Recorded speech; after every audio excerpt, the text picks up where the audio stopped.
దహన సంస్కారాలు చేసే వాళ్ళుంటే ముందుకు రండి. దహన సంస్కారాలు చేసే వాళ్ళుంటే ముందుకు రండి. దహన సంస్కారాలు చేసే వాళ్ళుంటే ముందుకు రండి.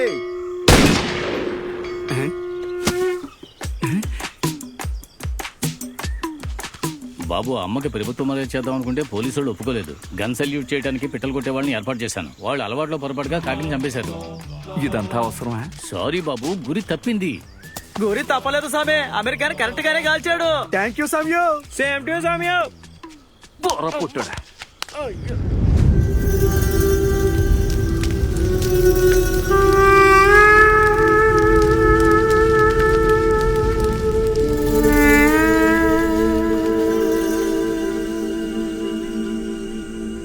ఆ బిల్లివయ్యా. షణ్ముగన్నయ్య, షణ్ముగన్నయ్య, ఉండు గురువా, టైం అవుతుంది అన్నయ్య. తప్పుకోవయ్యా, తప్పుకో. ఫస్ట్ మమ్మల్ని పంపించు, పనులు చాలా ఉన్నాయి షణ్ముఖం. ఎడ్డో పొద్దున్నే ఇన్స్పెక్టర్ గారికి ఇచ్చాను కదా. ఇన్స్పెక్టర్కి ఇస్తే మా కడుపు నిండుతుందా? పొద్దున్నుంచి శవాన్ని కాచుకొని ఉన్నాం. ఏంటయ్యా, నువ్వే చూసావు కదా. తీసుకో హెడ్, తీసుకో. దారివ్వండి, ఇక మీరు వెళ్ళండి. వెళ్ళండి, 8 మంది ఉన్నాం. మీరు వెళ్ళండి హెడ్. ఊరికే చెప్పిన మాటలు చెబుతూ ఉన్నారు. ఎంతయ్యా? 300. ఇదిగో సంతకం పెట్టవయ్యా. నువ్వు పన్బళగానికి ఫోన్ చేసి ఆయన బండి పంపిస్తాడా లేకపోతే నన్ను బండి ఏర్పాటు చేసి నేను పంపమంటాడో అడుగు. సరే అన్న. నీ విలువయ్యా. పొద్దుటికి వచ్చేస్తా.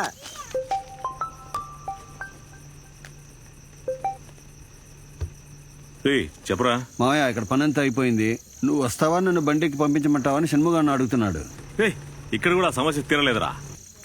మామా, అమ్మ అక్కడి నుంచి ఫోన్ చేసి ఒకటే ఏడుపు. మామా, నువ్వు అక్కడే ఉండరా, ఉదయాన్నే వస్తాను, మాట్లాడుకుందాం.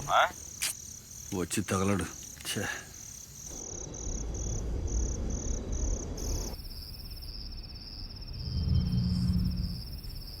మలయప్ప, నాయనా మలయప్ప, నాయనా మలయప్ప.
మలయప్ప,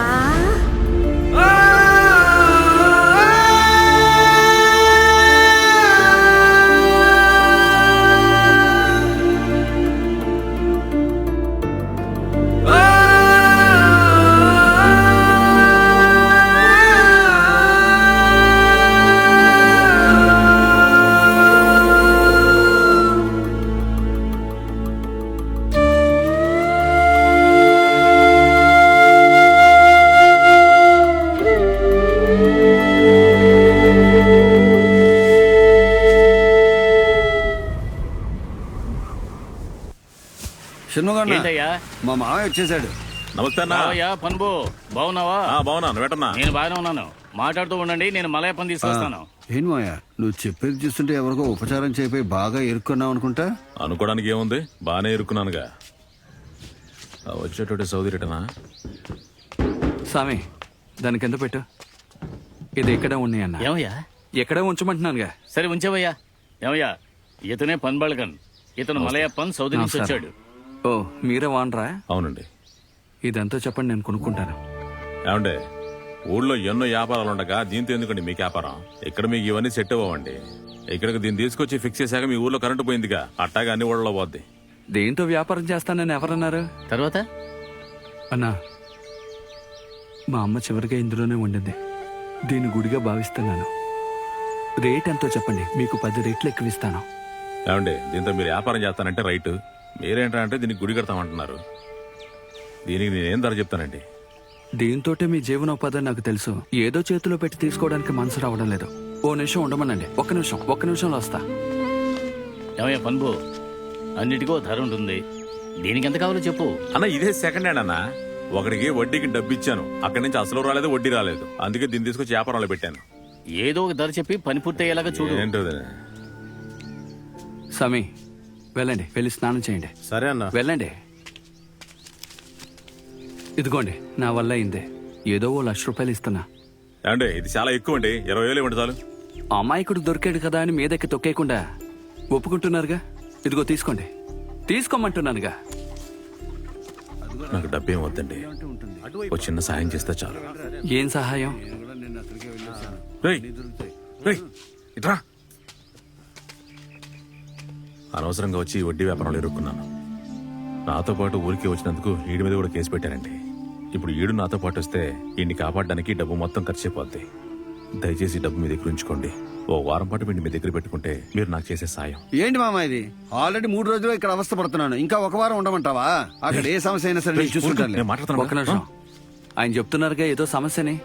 ఏం ఒక వారం ఉండలేవా? ఆయన చెప్పిన మాట విను. ఒక వారమేగా, మాతోనే ఉంటాడు. మీరు వెళ్ళండి. చాలా మంచిదండి. పర్లేదు, వెళ్ళండి. సరే.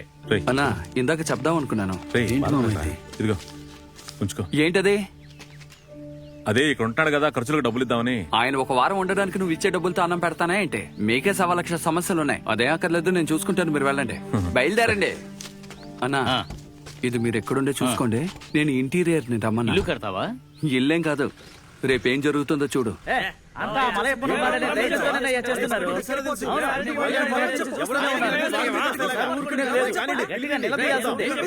ఏమయ్యా మలయప్ప, ఆ, ఏంటి నువ్వు సౌదీకి వెళ్ళడం లేదని విన్నాను. ఎక్కడే ఉండిపోవాలనుకుంటే ఏదో ఒక వ్యాపారం చూసుకోవాలి కదా. వ్యాపారం వద్దన్నా. వ్యాపారం ఏమీ వద్దా? ఆ. మరి ఇంకేం చేస్తావయ్యా? సౌదీలో టెక్నాలజీని ఉపయోగించి వంకాయలు ములక్కాయలు పెంచడం చూశాను. ఆ ఊరు మట్టి కంటే మన ఊరు మట్టి ఎంతో బాగుంటుంది. అక్కడ ఉన్నప్పుడే ఇక్కడ ఒక 4 ఎకరాలు కొనిపడేశాను. అందులో వ్యవసాయం చేయాలనుకుంటున్నాను. అయితే నువ్వు కూడా ప్రకృతి వ్యవసాయం చేసి ఆర్గానిక్ వ్యవసాయం చేసే తరుణమని ఫోటోలు తీసి ఫేస్బుక్ లో పెడతావా? అలా కూడా వేస్తున్నారా? లైకులు రాకపోయినా పోస్ట్ చేయడం నేను మానలేదు లైకుల కదా. కోసం వ్యవసాయం చేయను, నార్మల్ వ్యవసాయం చాలా చేస్తాను. మంచిది. నువ్వు కూడా అలా చేస్తావేమోనని భయపడ్డాను. 4 గేదెలు 3 ఆవులు కొనాలనుకుంటున్నాను. ఏంటలా కంగారుగా వస్తున్నాడు? ఏంట్రా రేయ్? ఓ సౌదే, ఆ, అక్కడ శేఖర్ బాబును ఉండి పగలగొట్టారని ఊరు పెద్దలందరూ నిన్ను చూడడానికి వస్తున్నారు. చూసావా? శేఖర్ బాబు ఊర్లో ఉన్న గుళ్ళన్నింటికి మంచి చేస్తున్నారు. వీళ్ళిద్దరూ శేఖరు బాబు అనే పేరుతో గుళ్ళో ఉన్న హుండీలు దోచుకుంటున్నారు. దుర్మార్గులు. వాళ్ళని ఎందుకయ్యా తిడతావు? మరి? నువ్వు 10,000 రూపాయలు కట్ట తీసుకెళ్లి హుండీలో వేసావు. అది మలయప్పన్ డబ్బే కదా అని హక్కుతో తీసుకెళ్లిపోయారు. నా డబ్బుతోటి అందరూ పండగ చేసుకుంటున్నారు. అదిగో మలయప్పని వచ్చాడు. వాళ్ళు ఉండి పగలు కొడుతుంటే పందులు చూస్తూ కూర్చున్నాడా? ఆ? నిన్ను కలుద్దామనే బయలుదేరా. విన్నానులే. ఇప్పుడు ఏం చేద్దాం? ఊరి జాతర వస్తోంది. గుడి హుండీ పగలు కొట్టి డబ్బులు మొత్తం గాజేశారు. అందుకే పోలీసులు చెప్పడానికి ముందు మిమ్మల్ని ఓ మాట అడిగి వెళ్దామని. ఆ యదవులు ఇలాగే చేస్తూ ఉంటారు. వాళ్ళని లోపలికి తోసేస్తే వాళ్ళ కుటుంబం రోడ్డు మీద పడుతుంది. అందుకేనయ్యా మేము ఆలోచిస్తోంది. నువ్వేం ఆలోచించద్దు. ఉండిలో ఎంత డబ్బుందో దానికంటే ఎక్కువ ఇస్తానులే. సరేనయ్యా, ఈసారికి వదిలేసేయండి. ఏంటయ్యా ఇలాగే జరుగుతా ఉంటే ఈ సమస్యకి ఏంటి తీరువు? హుండీలో డబ్బులు వేయకండి రా. అయితే గుడికి ఆదాయం గూగుల్ పే, పేటిఎం డిజిటల్ ఇండియాగా మారుస్తాను. Digital Indiana? మరి నా బతుకు? నువ్వేం ఆలోచిస్తున్నావు? ఏం లేదయ్యా. వెళ్దాం. నడు, నీ కష్టం నాకు అంతా ఆయన తెలుసులే. బుధాన వేసుకున్నాడు కదా. అది చాలు. ఇదిగో అప్పుడప్పుడు రావే, కొత్త కొత్త ఐడియాలు ఇస్తాను. ఏయ్ మలయర్సి, జాగ్రత్తగా వెళ్ళవే. సందు చివరిన గాలదవులు ఉంటారు, చూసుకునేళ్ళు. ఏంటి పిన్ని, నువ్వు ఆ సందు చివరిని జారవని బామ్మ చెప్పింది. ఆ దరిద్రాన్ని నీకు చెప్పిందా? థియేటర్లోనే ఇదిగో వస్తున్నా. ఏంటక్క స్కూల్కి బయలుదేరు? అవునరా, రివిజన్ టెస్ట్ ఉంది. రేయ్, మీరు స్కూల్కి వెళ్ళలేదారా? వెళ్ళాలన్నయ్య, నాకు కూడా లెక్కలు రావని అనుకున్నాను. కానీ నువ్వు 2 రోజులు నేర్పించిన తర్వాత నాకు లెక్కలు వస్తాయని నమ్మకం వచ్చింది. అందుకే నువ్వు ఉన్నంత వరకు నీ దగ్గరే నేర్చుకుందామని నోటు తీసుకొచ్చానన్నయ్య. ఇలా చూడు, వాళ్ళిద్దరూ ఎలాగో బాగుపడరు. ఆ తర్వాత నీ ఇష్టం. ఏంటన్నా గట్టు మీద కూర్చుని ఏం చేస్తున్నాడు? పిల్లలకి లెక్కలు నేర్పిస్తున్నాడు. లెక్కలా? అవునయ్యా, చెంగంలో లెక్కల మాస్టర్ గా పనిచేశాడు. మాస్టర్ ఆయన? అవును. హలో మాస్టర్, ఆ? పిల్లలకి ఏం నేర్పిస్తున్నారు? పిల్లలకి లెక్కలు రాక స్కూల్కి వెళ్ళటం లేదు. అదే ట్రై చేద్దామని కూర్చున్నాను. ఎలా వస్తుంది? మామిడికాయలు కొట్టుకుంటూ కూర్చుంటే. మాస్టర్, నేను చదువుకునే టైంలో మీలాంటి మాస్టర్ ఉండుంటే ఈ టైంకి గొప్పవాడిని అయిపోయేవాడిని. అది సరే గాని మీరెక్కడ ఉంటున్నారు? ఇదిగో ఈ గట్టి మీదే. ఈ గట్టు మీద ఓరి దుర్మార్గులారా, లెక్కలు నేర్పించే మాస్టర్కి చుక్కలు చూపిస్తున్నారా? మాస్టర్, ఇక మీరు ఇక్కడ పడుకోకూడదు. మీకు ఇంకో చోటు చూపిస్తాను, రండి. రేయ్, మామిడికాయలు కోసుకుని తినాలని ఆశ ఉంటే ఇలాగే వెనకెళ్ళిపోండి. ఎందుకు? మీరు బాగా చదువుకుని పాస్ అయ్యారంటే మీకు ప్రైజ్ ఇస్తాను. ఏం ప్రైస్ అన్నయ్య? అది సర్ప్రైజ్. ఏంటి వేనక పిల్లలు ఎలా ఉన్నారైతే? వాళ్ళందరూ బాగానే ఉన్నారయ్యా. ఆ. నన్నే ఇలా ఒంటరిగా వదిలేశారు. సౌదీలో ఉన్నప్పుడు కొన్నది మాస్టర్, బాగా కాయలు కాస్తున్నాయి. ఎవడో ఎక్కువ కోస్తున్నాడు. ఓ రోజు అది దొరికిసాడు. సరే. అప్పుడు చెప్తా. ఇంత మంచి చోటుని వదిలేసి ఆ ఎడారిలో వెళ్ళి కష్టపడుతున్నావు. మంచి చోటే, కానీ బతకనివ్వరుగా. అందుకే ఎడారిలో ఒంటిలతోటి ప్రశాంతంగా ఉన్నాను. ఇదిగో మాస్టర్, అక్కడ కనిపిస్తుంది ఆ ఇల్లు. అందులోనే కొబ్బరి బొండాలు ఉంచుతాం. ఇకపై మీరు అందులోనే ఉండండి. ఇక్కడే ఉండి పిల్లలందరికీ పాఠాలు తీయండి, ఓకేనా? నీకు టైంకి భోజనం మలైర్స్కి ఇచ్చి పంపిస్తాను, ఓకేనా? సూపర్. ఒసే శంకరి, నీ కూతురు మలయర్సిని త్వరగా మలయప్ప అన్నయ్యకి కట్టపెట్టే పని చూడవే. అదేనే నేను కూడా ఆలోచిస్తున్నాను. నువ్వు అలా ఆలోచిస్తూ ఉండు. ఇప్పటికే ఎందుకు పనికిరాని ఆ పెట్టెని 1,00,000 తగలేసి కొనిపెట్టాడు. అది మాత్రమే కాదే, ఆ ఉండి పగలగొట్టిన వాళ్ళని కాపాడడానికి మొత్తం డబ్బు తానే చెల్లిస్తా అన్నాడు. ఇలా చూడవే, ఆస్తి బంధుత్వం పోతే మళ్ళీ రాదు. అంతేకాకుండా ఆ ముత్తు మరి ఇంకా పెళ్లి చేసుకోకుండానే ఉంది. నువ్వు చెప్పేదంతా వాస్తవమే. మరి ఇదెలాగ తమతో చెప్పమంటావు? ఏ, దానికి నా దగ్గర సూపర్ ఐడియా ఉందిలే. ఏంటి ఐడియా? ఇలా చూడు. ఒరే తమ్ముడు, నీకు కూడా వయసు అయిపోతుందిరా. మలయర్స్కి వయసు పెరుగుతూనే ఉంది. ఎన్ని రోజులకి ఇలా వాయిదా వేస్తావు? ఏదో తొందరగా. బుద్ధుందా లేదా? పుష్ప ఏదో వాగితే నాకొచ్చి చెప్తావా? మలయర్స్ నాకన్నా చిన్నపిల్ల, నేను ఎత్తుకు పెంచిన పిల్ల. దాన్ని ఎలా పెళ్లి చేసుకోగలనా? రేయ్, మీ మాయ కూడా నన్ను ఎత్తుకుని ఆడించారా? నాకన్నా 20 ఏళ్ళు పెద్దోడు. నన్ను పెళ్లి చేసుకోలేదా ఏంటి? వాడుండుంటే బురదలో దొల్లించి కొట్టేవాడిని. ఇలా చూడు, మలయర్స్ని బాగా చదివించాలి. ఒక మంచి చోటు చూసి పెళ్లి చేయాలి, అర్థమైందా? అందుకే ఒక లెక్కల మాస్టర్ని ఏర్పాటు చేశాను. నీకు ఈ చెత్త ఐడియా ఎవరిచ్చారు? ఏయ్ పుష్ప, ఇదంతా నీ పనేగా? ఆ? ఏంటన్నయ్యా నా మీద కోప్పడతావు? మరి? అమ్మ ఆశపడిందనే దాంతో చెప్పాను. ఏం ఆశపడిందేంటి? ఏముందన్నయ్య, తను ఎప్పుడు చూడు పాపం నీ గురించే ఆలోచిస్తూ ఉండేది. బలంగా ఉన్నంత కాలం నీకు పెళ్లి కావాలని ప్రతి ఒక్క శుక్రవారం అమ్మోరు గుళ్ళో దీపం పెట్టేది. అలా వెళ్ళేటప్పుడు దాంతో నేను ఓ రోజు వెళ్ళాను.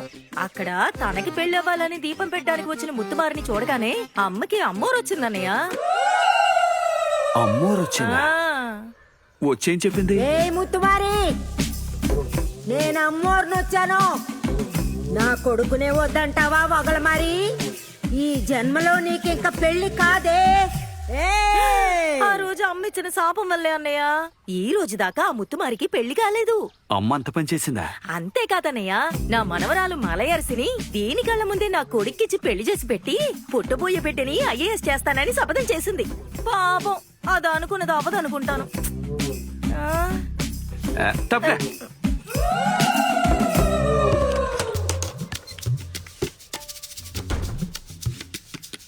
ఇదిగో అమ్మా, నీతో ఎన్నిసార్లు చెప్పాను? ఏమే